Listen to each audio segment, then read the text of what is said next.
Hi welcome to our channel. ప్రస్తుతం మనతో పాటు దాము బాలాజీ గారు సీనియర్ జర్నలిస్ట్ ఉన్నారు. వారితో ఒకసారి మాట్లాడారు. సార్ నమస్కారం.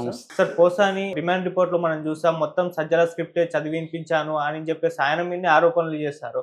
ఇప్పుడు ఆయన భయపడి సజ్జల అండ్ భార్గవ్ ఇద్దరు కూడా కోర్టుకి వెళ్ళారని చెప్పేసి, ముందస్తు బెయిల్ అని చెప్పేసి వార్తలు వినిపిస్తున్నాయి. సార్ ముందస్తు బెయిల్ నిజంగా వెళ్ళారా? ఇప్పుడు ఏదైనా రిమాండ్ రిపోర్ట్ బేస్ చేసుకుని వాళ్ళ మీద కేసులు పెట్టే అవకాశం ఏమన్నా ఉందా? మరి ఏం జరిగే ఛాన్స్ ఉంది సార్? ఆంధ్రప్రదేశ్లో నాకు అంటే నేను పరిశీలిస్తున్నా కదా, ఒక విచిత్రమైన పరిస్థితి నాకు కనిపిస్తుంది. అదేంటంటే ఇప్పుడు ఫర్ ఎగ్జాంపుల్ వంశీని తీసుకున్నాం. వంశీ మీద 16 కేసులు ఉన్నాయి.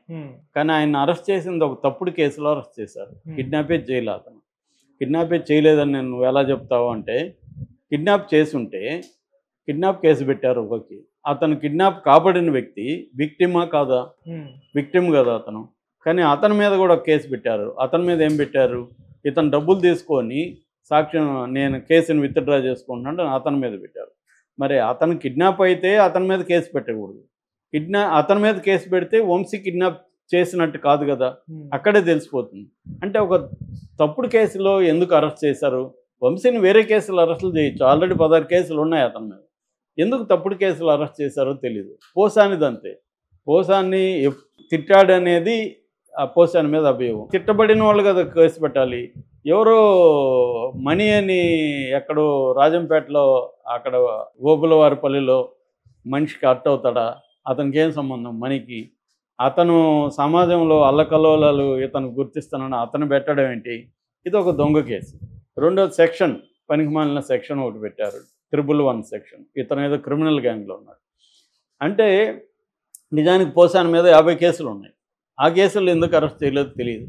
అట్లాగే ఇప్పుడు సజ్జలని అరెస్ట్ చేయాలంటే 100 కేసులు పెట్టచ్చు సజ్జల మీద. కానీ ఆల్రెడీ అతను ల్యాండ్ గ్రాబింగు, ఫారెస్ట్ ల్యాండు, మద్యం కుంభకోణంలో అతని పేరు అనేక చోట్ల ఉన్నాయి. కానీ ఇప్పుడు సజ్జల్ని ఏ కేసులో పెట్టబోతున్నారంటే, పోసాని దగ్గర ఒక వాంగ్మూలం తీసుకున్నారు వీళ్ళు. అది పోసాని ఇచ్చాడో లేదో మనకు తెలియదు. మామూలుగానే వాంగ్మూలాలన్నీ కూడా ఎక్కువ భాగం తప్పుడు వాంగ్మూలాలు తీసుకుంటారు. సో దాన్ని కన్ఫెషన్ రిపోర్ట్ అంటారు. సో ఒప్పుకోలు పత్రం అని తెలుగులో అంటారు. సో ఈ ఒప్పుకోలు పత్రంలో అంటే ఆయన నేరం చేశానని ఒప్పుకున్నట్టుగా అనమాట. దాన్ని కన్ఫెషన్ రిపోర్ట్ అంటారు. ఇది మామూలుగా రొటీన్గా బ్రిటిష్ వాళ్ళ కాలం నుంచి వస్తుంది. కన్ఫెషన్ రిపోర్ట్ అనేది కోర్టులో కరెక్ట్గా చెల్లదు. ఎందుకంటే నన్ను వాళ్ళు ప్రెజర్ చేసి రాయించుకున్నారు సార్, నేను అది చెప్పలేనా అని మన కోర్టులో చెప్పచ్చు. అప్పుడు దానికేం వెయిట్ ఉండదు. కానీ దాన్ని పొలిటికల్గా వాడుకొని పలానోడి పేరు చెప్పారు కాబట్టి అతను ఇన్వాల్వ్ అయినాడు, వేరే వాడిని అరెస్ట్ చేయొచ్చు. ఇదే పని ఢిల్లీ లిక్కర్ కుంభకోణంలో జరిగింది. ఇప్పుడు మన కవితను అరెస్ట్ చేశారు కదా, కవిత ఢిల్లీ లిక్కర్ కుంభకోణంలో డబ్బులు ఇచ్చిందని ప్రూవ్ చేయడానికి వాళ్ళ దగ్గర ఎటువంటి డాక్యుమెంటల్ ఎవిడెన్స్ కానీ ఎటువంటి మెటీరియల్ ఎవిడెన్స్ కానీ లేదు పోలీసుల దగ్గర. ఆ మనీ రికవరీ కాలేదు, ఏ ఛానల్లో పోయింది, ఎవరు తీసుకెళ్లారు, ఎట్లా ఇచ్చారో ప్రూవ్ చేయలేదు, ఏమీ లేదు. కానీ ఆమెను అరెస్ట్ చేశారు. ఎలా చేశారు? వాంగ్మూలాలని కన్ఫెషన్ రిపోర్ట్ని పెట్టుకొని. అంటే ఈ కేసులో ఉన్న వాళ్ళని వేరే వాళ్ళని అరెస్ట్ చేయడం, వాళ్ళని కొట్టి వాళ్ళని హింసించి బెదిరించి వాంగ్మూలాలు తీసుకొని ఏమైనా అరెస్ట్ చేశారనేది ప్రధానంగా విమర్శలు. ఎవరెవరు కొట్టారో వాళ్ళ పేర్లు కూడా చెప్పారు, ఎలా కొట్టారని. మామూలు వాళ్ళని కూడా కొట్టారు, వాళ్ళు పెద్ద పెద్ద కంపెనీ సీఈఓలను కూడా కొట్టారని విమర్శలు ఉన్నాయి. సో అట్లాగే వివేకానంద రెడ్డి హత్య కేసు. వివేకానంద రెడ్డి హత్య కేసులో ఓన్లీ ఏ రకమైన మెటీరియల్ ఎవిడెన్స్ లేకుండా, మర్డర్ వెపన్ కానీ మోటివ్ కానీ ఏది ఎస్టాబ్లిష్ చేయకుండా ఓన్లీ దస్తగిరి వాంగ్మూలాన్ని బేస్ చేసుకొని, అది కూడా నేను చూశాను నేను విన్నానని కాదు, నాకు ఆయన చెప్పాడు, ఎవరు ఎర్రగంగిరెడ్డి చెప్పాడు, ఎర్రగంగిరెడ్డికి చంపమని వాళ్ళు చెప్పారంట అని చెప్పారు. దాన్ని హీర్సే అంటారు. హీర్సే మీద ఆధారపడి ఆ కేసు ఉంది. అంటే మనకి ఎక్కువ కేసులు కాంక్రీట్ ఎవిడెన్స్ బేస్ చేసుకొని ఉండవు. కానీ కోర్టుల్లో తేలడానికి టైం పడుతుంది ఇవన్నీ. అందుకనే ప్రాసెస్ ఈజ్ పనిష్మెంట్ ఇండియాలో. ఎందుకంటే ఇప్పుడు వివేకానంద రెడ్డి కేసే అంత పెద్ద కేసు, సిబిఐ ఇన్వాల్వ్ అయింది, 2 సార్లు సిట్ చేశారు. ఇంత జరిగితే 6 ఏళ్ళుగా దానికి అతిగా తెలియదు. జగన్ కేసు, జగన్ది క్విడ్ ప్రోకో, జగన్ వాళ్ళ నాన్న సీఎంగా ఉండి కొన్ని కంపెనీలకు మేలు చేశాడని చెప్పి ఆ కంపెనీలు జగన్ కంపెనీల్లో పెట్టుబడులు పెట్టాయి ఆ కంపెనీలకు సంబంధించిన వ్యక్తులు. సో అది క్విడ్ ప్రోకో అని పెట్టారు. దాన్ని ప్రూవ్ చేయడానికి ఎంతకాలం కావాలి? మనకు విచిత్రంగా ఉంటుంది. ఒక సిబిఐ లాంటి సంస్థ దాంట్లో ఇన్వాల్వ్ అయ్యి, ఈడీ ఇన్వాల్వ్ అయ్యి 11 ఏళ్ళుగా అతను బెయిల్ మీద ఉండడం, విడ్డూరంలోకి విడ్డూరం. సో ఇక్కడ ఏంటంటే లీగల్ సిస్టమ్ అనేది పొలిటికల్ సిస్టమ్ చేతిలో ఉంటుంది.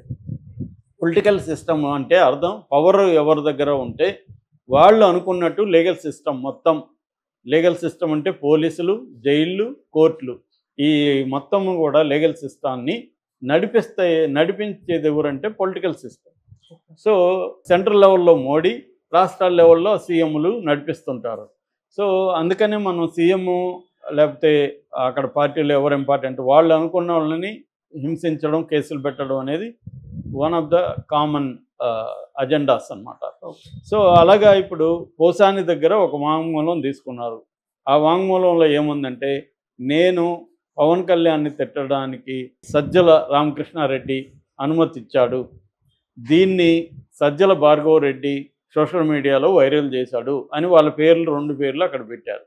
ఇప్పుడు పోలీసులు ఏం చేస్తున్నారంటే, ఈ 2 పేర్లు చెప్పారు కాబట్టి వాళ్ళ మీద కూడా ఈ కేసులు పెడతారు. వాళ్ళ మీద కూడా త్రిబుల్-1 పెట్టేస్తారు. త్రిబుల్-1 ఎందుకు పెడతారు నేను చెప్పాను ఆల్రెడీ. త్రిబుల్-1 బిఎన్ఎస్ ప్రకారం ఏంటంటే, ఆర్గనైజ్డ్ క్రైమ్ సిండికేట్లో మెంబర్ అయితే ఆ కేసు పెట్టాలి. ఆర్గనైజ్డ్ క్రైమ్ సిండికేట్లో మెంబర్ అన్నా ఉండాలి, మెంబర్గా ఉన్న వాళ్ళకి ఆశ్రయం ఇచ్చి ఉండాలి, మెంబర్గా ఆర్గనైజ్డ్ సిండికేట్ క్రైమ్ కార్యక్రమాల ద్వారా వచ్చిన డబ్బులు వీళ్ళకి వాటా అన్నా వచ్చుండాలి. ఈ 3 ఉంటే కేసు పెట్టాలి. కానీ అది పెట్టేస్తారు. ఎందుకు పెడతారంటే అది నాన్ బెయిలబుల్, కాగ్నిజబుల్.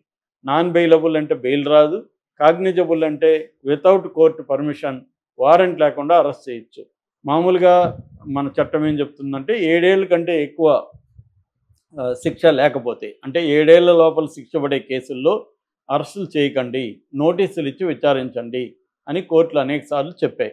దాన్ని బ్రేక్ చేయడం కోసం వీళ్ళు ఏం చేస్తున్నారంటే ఈ త్రిబుల్-1 సెక్షన్ పెట్టడం.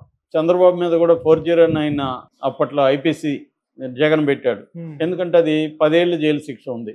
అట్లాగే త్రిబుల్-1లో మినిమం 3 ఏళ్ళు జైలు శిక్ష, మ్యాక్సిమం లైఫ్ ఉందన్నమాట. అందుకని అది పెట్టారు. ఇప్పుడు ఆ వాంగ్మూలాన్ని బేస్ చేసుకొని సజ్జల మీద, అంటే తండ్రి సజ్జల రామకృష్ణారెడ్డి తండ్రి, సజ్జల భార్గవరెడ్డి కొడుకు, వీళ్ళిద్దరి మీద ఇప్పుడు కేసులు పెట్టడానికి రెడీ అవుతున్నారు. ఈ విషయం తెలిసి వాళ్ళిద్దరూ నిన్న హైకోర్టుకి వెళ్ళారు. అసలు మాకు ఈ కేసుతో సంబంధం లేదు, ఆయన వాంగ్మూలంలో మా పేర్లు ఎందుకు చెప్పాడో మాకు తెలియదు, మేము ఆయన్ని తిట్టమని చెప్పలేదు అనేది వీళ్ళు ఇప్పుడు చెప్తున్నారు. అలాగే మాకు ముందస్తు బెయిల్ ఇవ్వండి, దాన్ని బేస్ చేసుకొని మమ్మల్ని అరెస్ట్ చేయబోతున్నారు, మేము ఎక్కడికి పారిపోం, మాకు స్థిరాస్తులు ఇక్కడ గుంటూరు జిల్లాలో ఉన్నాయి, తర్వాత పులివెందుల్లో ఉన్నాయి కాబట్టి మేము పారిపోయే ప్రసక్తి ఉండదు, మేము ఎప్పుడు దర్యాప్తుకి రమ్మంటే అప్పుడు వస్తాము అని ముందస్తుగా వీళ్ళు వెళ్తున్నారు. మామూలుగా అయితే ఈ రెగ్యులర్ కేసుల్లో వీళ్ళని అరెస్ట్ చేయరు.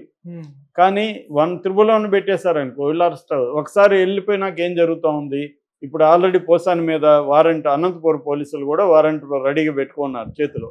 పోసాని బెయిల్ రాగానే వీళ్ళు లటుక్కని పట్టుకొని మళ్ళీ జైలు వేస్తారు. మళ్ళీ దాంట్లో బెయిల్ తెచ్చుకోగానే ఇంకొకటి లటుక్కని పట్టుకొని ఇంకో చోట వేస్తారు. సో ఇది మోడస్ ఆపరెండి అనమాట. అంటే వీళ్ళని అరెస్ట్ చేయాలని డిసైడ్ అయిపోయినాక ఒక్కసారి జైలుకి వెళ్ళినాక ఇంకో వీళ్ళు ఇప్పుడిప్పుడే రారు. అందుకే నేను రాజకీయ నాయకులకి అందరికీ చెప్తుంటా, ఏమంటే మీరు ప్రత్యర్థుల్ని తిట్టినా లేకపోతే యాక్టివ్గా ప్రత్యర్థుల మీద పోరాడినా మీరు యోగా చేయండి, మీరు అన్ని రకాల ఫుడ్లకి తినడానికి అలవాటు పడండి, అన్ని రకాల వాటర్ తాగండి, నీచమైన టాయిలెట్లో కూర్చోవడానికి రెడీగండి, దోమల్లో నిద్రపోవడానికి రెడీ పోండి. ఈ లైఫ్ స్టైల్ అంతా ఉంటేనే మీరు తట్టుకోగలరు జైలుకి. చంద్రబాబుకి ఆ లైఫ్ స్టైల్ ఉంది, ఆయన డిసిప్లిన్ లైఫ్, యోగా అన్నీ ఉన్నాయి కాబట్టి ఆయన 53 రోజులు జైల్లో ఉన్నా కూడా ఆయనకి ఏం ఫరక్ లేదు, ఇంకా మంచిగా రెస్ట్ అవి తీసుకున్నాడు. జగన్కి అవన్నీ ఉన్నాయి కాబట్టి 16 నెలలు జైల్లో ఉన్న జగన్ ఇంకేం కాల.